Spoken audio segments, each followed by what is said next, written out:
All right, Jeff, I'm Jerry Holeman with the Indiana State Police. With me is Lieutenant Matt Rosenberger with Purdue and Professor Jeffrey Turco. It is Tuesday, September 19th, approximately 3:09. And I appreciate you meeting with us. I know Matt's been trying now for, three or 4 weeks to find the time, but I'm busy, you're busy, we're all busy, but I appreciate it. It should only take maybe 10-15 minutes. Oh, sure. Do you recall meeting with a state trooper probably back in 2017 and an FBI agent talking about the Delphi double homicide? That's right. And do you recall doing a report, or was that report that we have from your colleague? There was a document. No, I did, to my knowledge, I'm the only person who put anything together for them. There was a document. This being, you can look at it. Yeah, that looks... Yes. Yeah. And do you remember did you give that to them that day, or did you email it to them later? I think I emailed it. Okay. Or maybe I had a paper copy, I don't recall. Yeah. Yeah, this is mine. Okay. Yeah. Perfect. And they gave you, they didn't show you crime scene photos, but they basically gave you like a sketch of the formation of the sticks. That's right. And then did they give you a picture of the tree that had the F on it? No. Okay. Just the sticks. Just that kind of rendering there. Yeah. Okay. And it's been 6 years probably since you wrote this. And don't let me put words in your mouth if you want to look at this. But from what I gathered, and I talked to Steve Buckley was the trooper, and Nicole Robertson was the FBI agent. That's right. Okay. And when I talked to them, Steve Buckley said, "Oh no, I didn't get a report." So I'm thinking later on we got a hold of Nicole, and she got the report somehow from. So I'd have to go back and check my email. Not a big deal, but he said basically you told him that when you looked at it, it basically could be anything, and I think you kind of put this in your report. You're like guessing it might. Yeah, no, I mean it certainly appears to be some sort of attempt at a kind of runic script, but as to deciphering any meaning behind that with any certainty, that's a bit of a guessing game. I would have to go back and read what I wrote, but I recall tossing out a couple of sort of hypotheticals, maybe this, maybe that. But I think the idea that somebody is trying to kind of replicate a kind of early Germanic runic script, that seems, I think, a given. But yeah. And what exactly do you study or teach? Right, so I teach German literature and religious studies, and one of my areas concerns medieval Scandinavian religion. So I'm certainly not an expert on contemporary 20th and 21st century sort of reimaginings and reinterpretations of that tradition. I know a little bit just because of just general interest, and then also I did some homework when I met with the other officers. But did you reach out to a colleague? It says in here a colleague and I would. There was a colleague who I'm not an expert on runes, runic inscriptions per se, which is a very specialized area, and I have a colleague now retired at Harvard who I showed, without any real details or explanations, showed the stick outlines, and we tossed ideas back and forth, and what he had to say kind of wound up subsumed in my report. Was he actually in Germany at the time that you reached out to him? Do you recall? No. Well, geez, I don't know offhand. That's what I was told, but they may not. He may have been traveling at the time. Yeah. So what I'm learning about runes and the Odin background, it is a religion, correct? So basically, what you're looking at is a kind of contemporary, medievally inspired movement that doesn't necessarily have all that much to do, right, with medieval and ancient traditions, but takes its sort of point of departure, sort of these mythological sources that come down to us in the 13th century. And in point of fact, there's not, and this is maybe getting a little bit too much into the weeds, but there's not a great deal that we can say with certainty about actually existing Norse religion.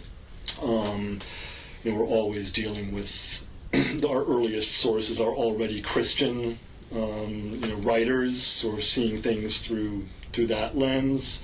But what you have in the very late 18th century, and then really throughout the 19th century, and this is sort of in the wake of nationalist movements, throughout Europe, right, where there is no such thing as Germany, right, until 1872. There is no such thing as Italy. You have these sort of loose confederations, and so they go looking back for great sort of ancestor traditions on which to kind of found this idea, right, of the nation, right? And so this is sort of part of what comes to be known as Germanic mythology. You probably know the Brothers Grimm, the fairy tales. They also collected a lot of the earliest sources and edited these texts that were written in Icelandic, which is what most of what comes down to us is written in Iceland, and so there's a great deal of interest in this tradition, but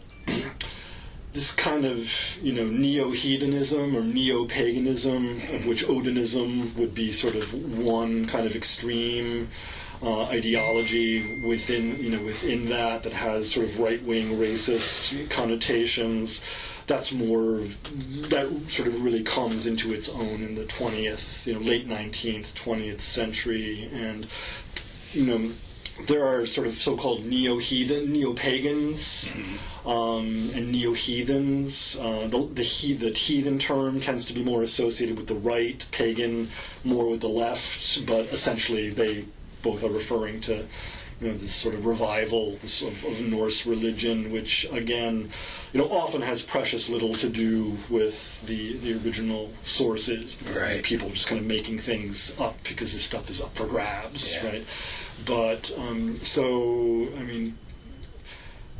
that is to say that the fact that somebody is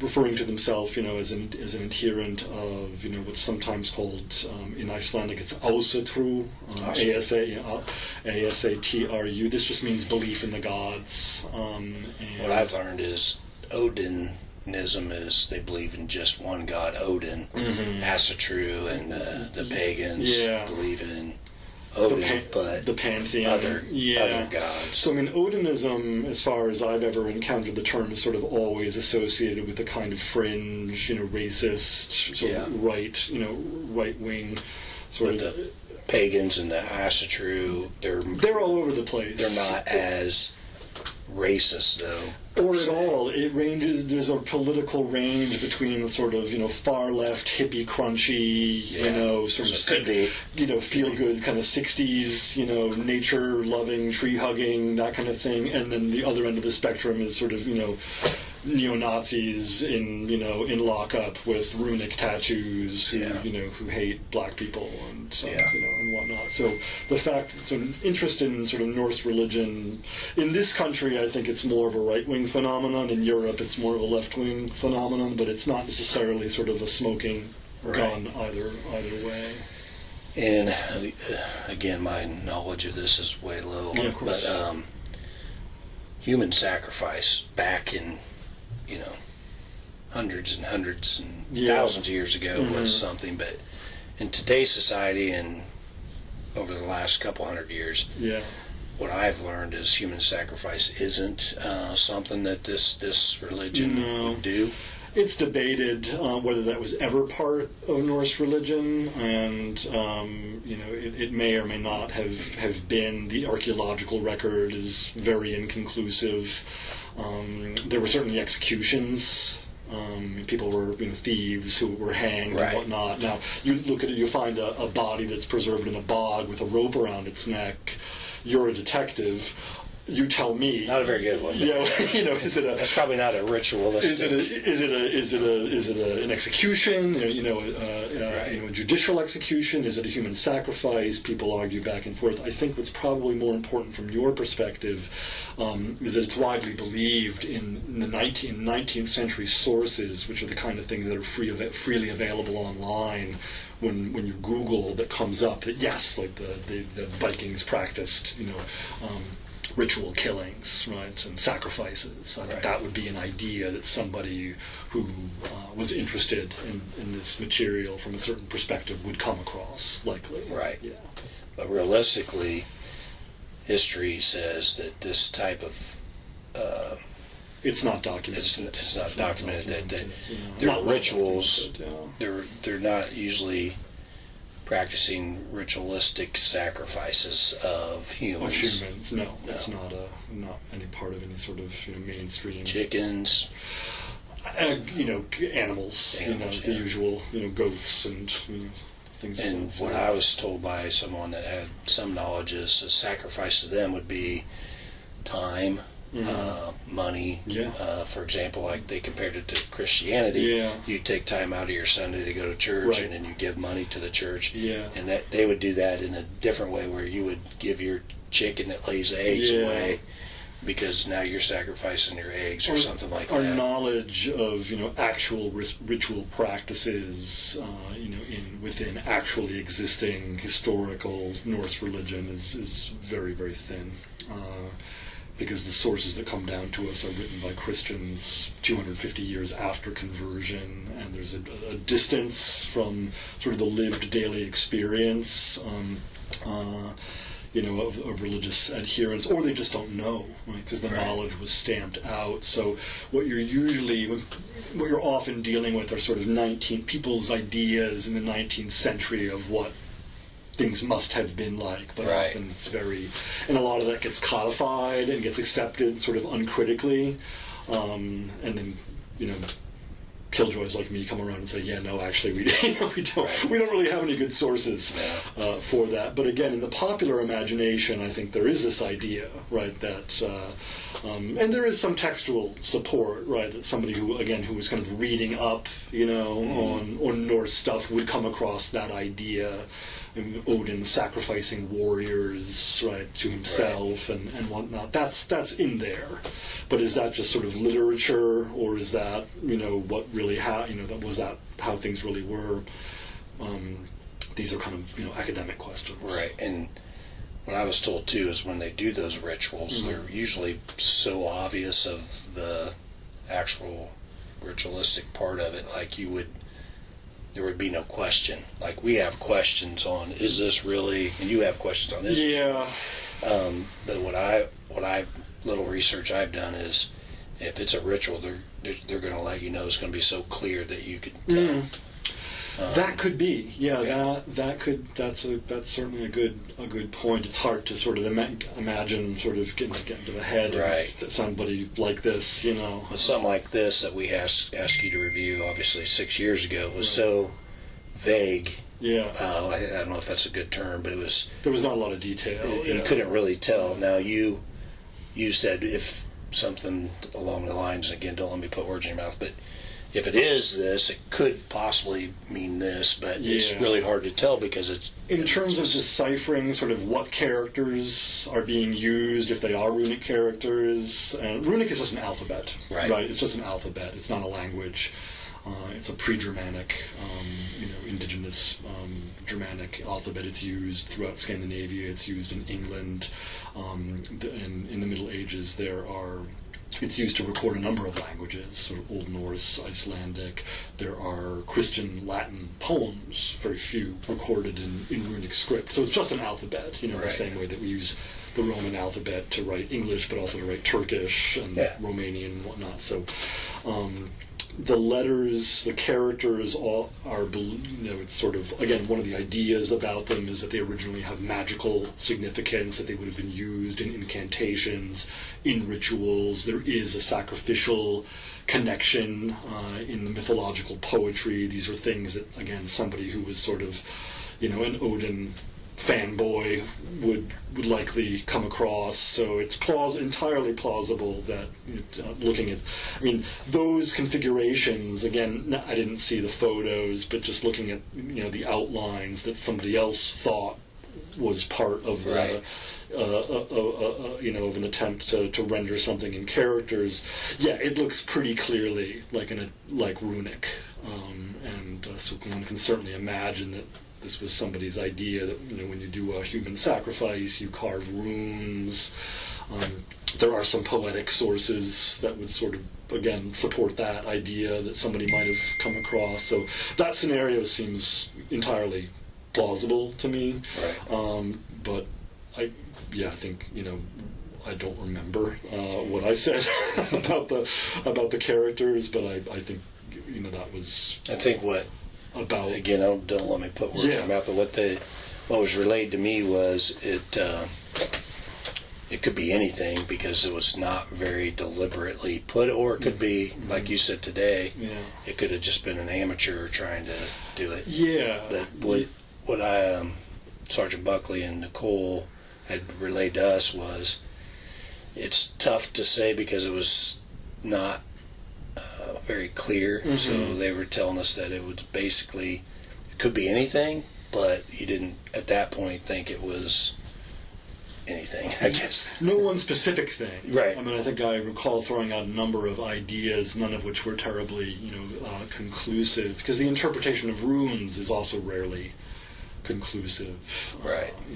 The meaning can be obscure. Is somebody trying to spell something phonetically, or are they trying to communicate something symbolically? Right? Because the runes have names, and they mean different things. Right. So one of the runes means giant. Right. So there's a giant rune. There's another rune can mean property. Right. Movable property. Cows, animals, things like that. So you can approach it from kind of at least two different angles. Right. One would be phonetically. Is it a word? Is it an acronym?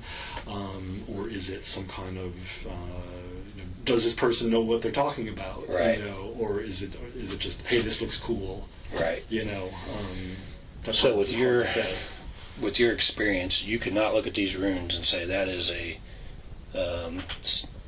spiritual sacrifice, ritual.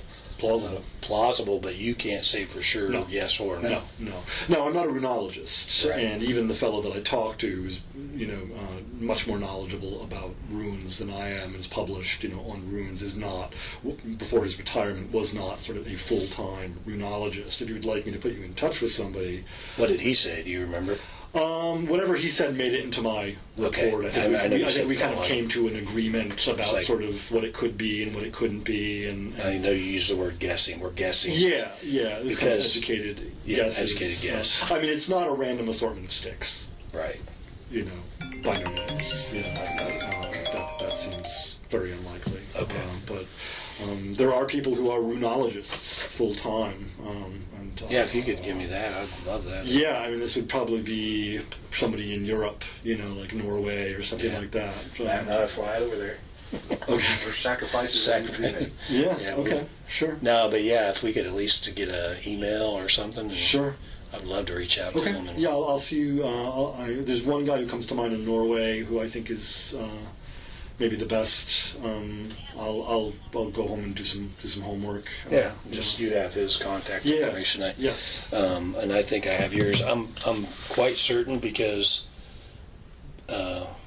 during my deposition I brought you up. It took me a while to figure out. Buckley couldn't remember your name. Oh, okay. Nicole couldn't remember your name, and then we got the report, and then we figured out by calling Matt who might teach this or have knowledge of it. Yeah.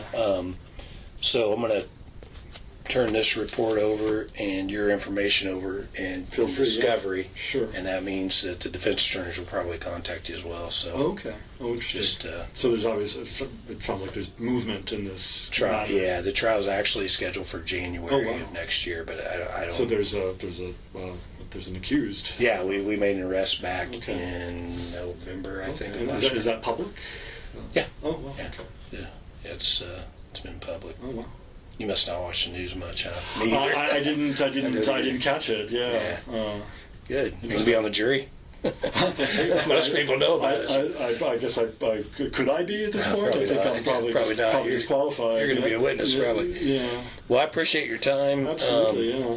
If you think of anything else, please let Matt or I know. And the only thing else I can think of is I'm supposed to say hello from Twyla Gibson. good for you. Really? Mm-hmm. I don't know. How'd you know her? Well, she works downstairs and is one of my favorite people on the planet. She's a sweetheart. And she asked me what I was doing, and I mentioned that I was meeting with you. That was a surprise to her. And I don't think anything really phases her. Really? And she said, "Oh, that's my second cousin." All right, I'm going to go ahead and turn this off. I'm going to conclude this interview. It is approximately 3:30.